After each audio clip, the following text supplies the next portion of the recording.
Olá, alunos da Escola Tuiuti, tudo bem com vocês? Professor Wagner Chaves, de Geografia, trazendo mais uma aula. E hoje nós vamos fazer a nossa correção da nossa avaliação. Então, vamos usar o mesmo método da aula passada, da avaliação passada, melhor dizendo. Eu estou disponibilizando um link do Google Drive e lá vocês terão acesso à avaliação de vocês corrigida e comentada com as notas. Se a sua avaliação não está lá, é porque você ainda não me enviou e eu peço que faça isso o mais rápido possível, porque eu preciso lançar as notas, tá? Então, pausa o vídeo rapidinho, vai lá, confere a sua avaliação, pega ela, pega o caderno, faça a refacção das questões que vocês erraram e me enviem novamente. Pegou sua avaliação? Beleza, então vamos lá para a nossa correção. Questão 1. O que é DIT, Divisão Internacional do Trabalho, e a nova DIT? Qual a diferença entre elas? Então, pessoal, uma questão que vale um ponto, uma questão que eu queria que vocês escrevessem mais, e muitas pessoas apenas mencionaram, acabaram não explicando o que era DIT nem a nova DIT, e daí não levaram a questão integral, a nota integral. Então, lembre-se, vocês estão em casa, têm acesso ao material, à apostila, façam respostas mais completas, garantam assim a nota integral da, da prova de vocês. Tá? Então vamos lá. DIT, Divisão Internacional do Trabalho. Prestem atenção, não é divisão do trabalho. Divisão do trabalho é aquilo que o Adam Smith viu lá nas fábricas de alfinete. Cada pessoa, cada operário faz uma parte do processo produtivo. Divisão Internacional do Trabalho é cada país vai se especializar em uma parte do processo produtivo. Então ela começa lá no século XVI com o surgimento, descobrimento da rota para a América e para a Ásia. Então, esses países colonizados, eles vão se especializar em o quê? Na produção de matéria-prima. O Brasil vai produzir cana-de-açúcar, a América Espanhola, umas áreas vão produzir mate, outras áreas vão produzir cacau, outras áreas vão produzir prata. E as metrópoles, Portugal, Espanha, Inglaterra, França, vão ter as primeiras indústrias. Eles vão produzir os bens manufaturados, os bens industrializados e vão controlar também o comércio. Então, na antiga DIT, nessa Divisão Internacional do Trabalho, os países colonizados eram responsáveis pelo quê? Produção de matéria-prima, produção de commodity, enquanto as metrópoles responsáveis pelo comércio e pela produção de bens industrializados. Beleza? DIT é isso aí. E a nova DIT? Bom, com o passar do tempo, algumas indústrias foram chegando nesses países mais pobres, nesses países que são produtores de matéria-prima. Então, por exemplo, o Brasil hoje, ele faz parte, além de produzir matéria-prima, ele também produz bens industrializados, produz carro, moto, máquina de lavar, fogão, geladeira, computador.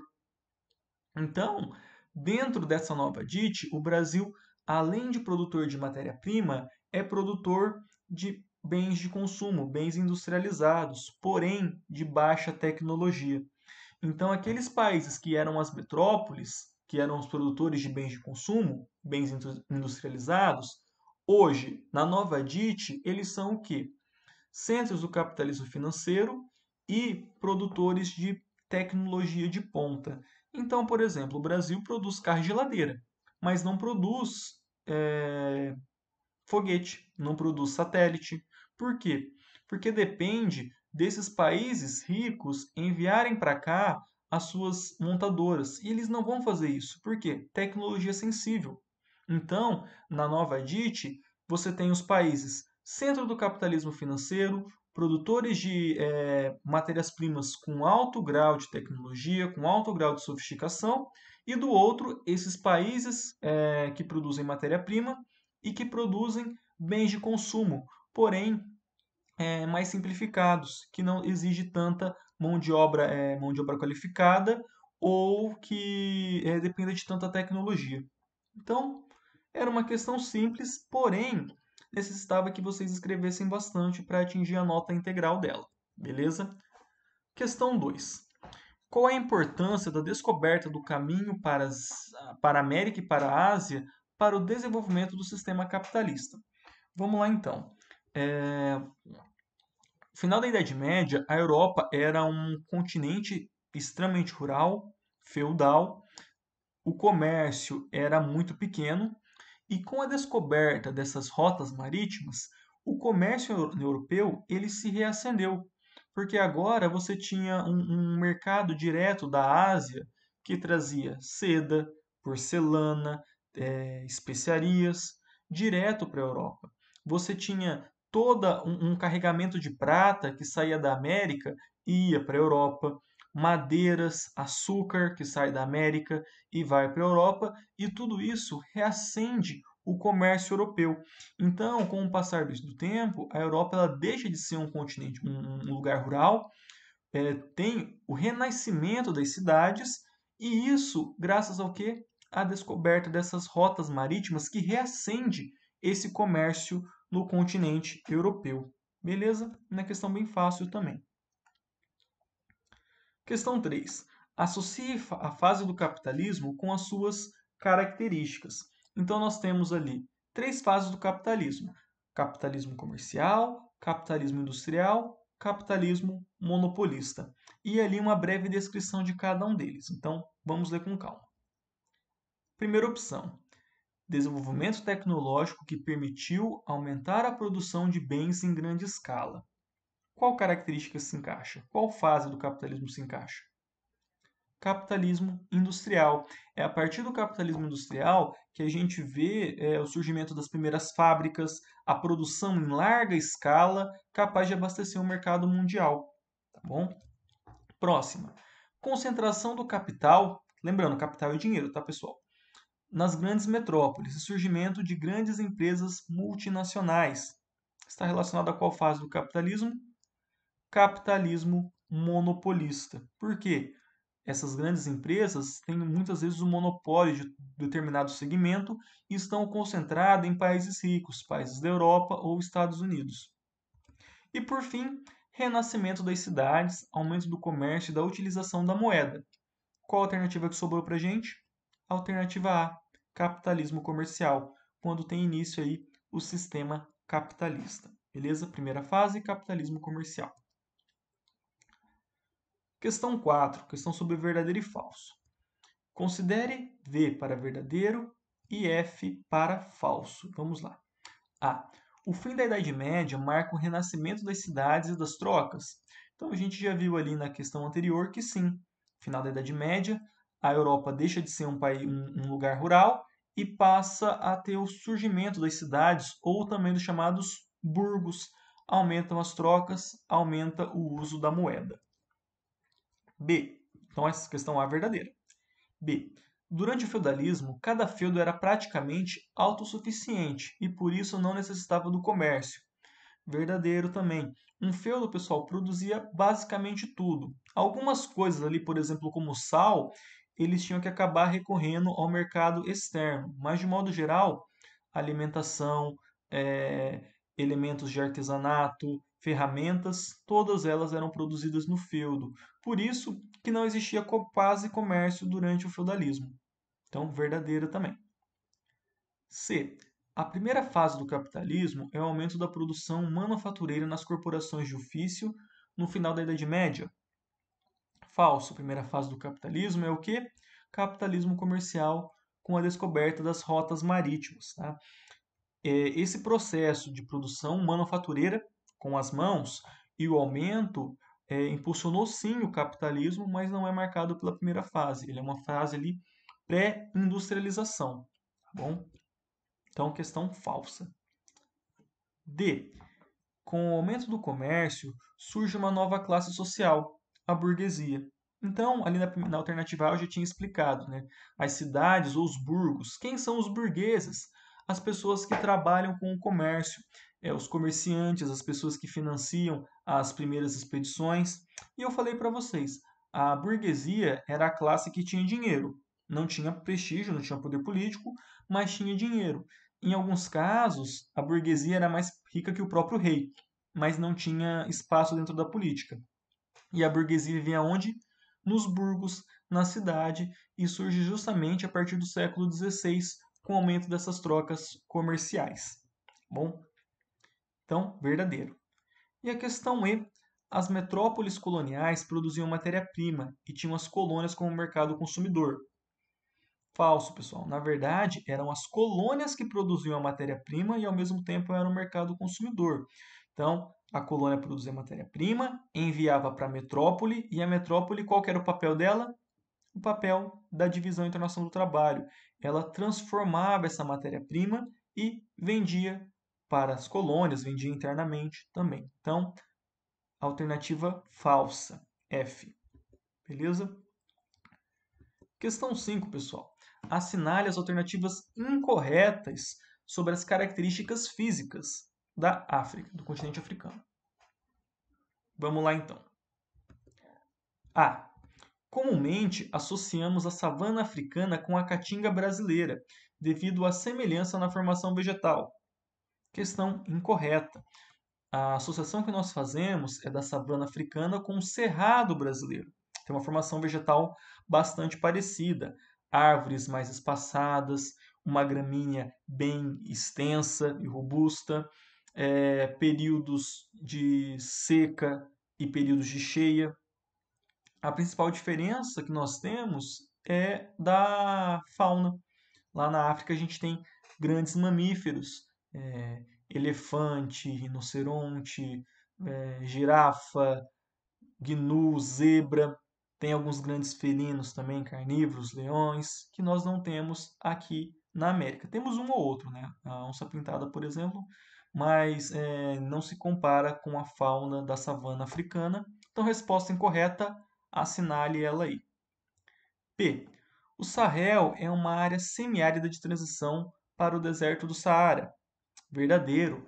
Lembro no passado, quando a gente estudou os domínios morfoclimáticos do Aziz Absaber, para falar das áreas de transição? O Sahel é uma área de semiárido para o deserto do Saara. Então, nós temos lá no norte da África toda uma área de deserto, deserto do Saara, e uma faixa que corta de leste a oeste o continente africano, que é o Sahel, uma área semiárida de transição. C. Apesar de extensos desertos, a África possui uma floresta tropical equatorial, conhecida como Floresta do Congo. Verdadeiro também. Na aula passada, que eu falei da partilha da África, eu mencionei da Floresta do Congo, que serviu para plantar seringueira. Então, ela é bem parecida com a nossa floresta amazônica, uma floresta tropical equatorial. Beleza? Então, verdadeira também, não assinala. D. O leste africano é marcado por grandes planaltos, cadeias montanhosas e lagos de origem tectônica. Verdadeiro também. A região ali da Tanzânia, Somália, Etiópia, Quênia são áreas bastante altas em planalto. Temos ali alguns montes como Kilimanjaro, inclusive tem picos nevados, são bem altos. E alguns lagos de origem tectônica, ou seja, placas tectônicas divergentes que estão se separando. Conforme elas vão se separando, esse espaço vai sendo preenchido com água, formando lagos tectônicos. E eu falei para vocês, a tendência é que daqui a alguns milhares de anos, toda essa parte leste da África, ela se separe. E esses lagos, eles simplesmente vai ser... o oceano vai entrar, então vão formar uma grande ilha com o leste da África. Mas fiquem tranquilos que a gente não vai viver para ver isso. É daqui a alguns milhares de anos apenas, beleza? Mas a gente já vê os efeitos disso. E é um processo que já vem acontecendo há alguns milhares de anos também. Então, resposta correta. E a E, os desertos do Saara e da Namíbia são pedregosos, enquanto o deserto do Kalahari é formado por enormes bancos de areias. Na verdade, é o contrário. O deserto do Kalahari ele é pedregoso. O deserto da Namíbia e do Saara é esse deserto tradicional, esse clássico que nós temos. Enormes bancos de areias, formações de areia quase sem vegetação. No Kalahari não, é aquele deserto mais pedregoso, solo mais seco. Inclusive a gente tem essa visão de que todo deserto é formado de areia. Não, o deserto mais seco do mundo, o Atacama, deserto cheio de pedra, pedregoso.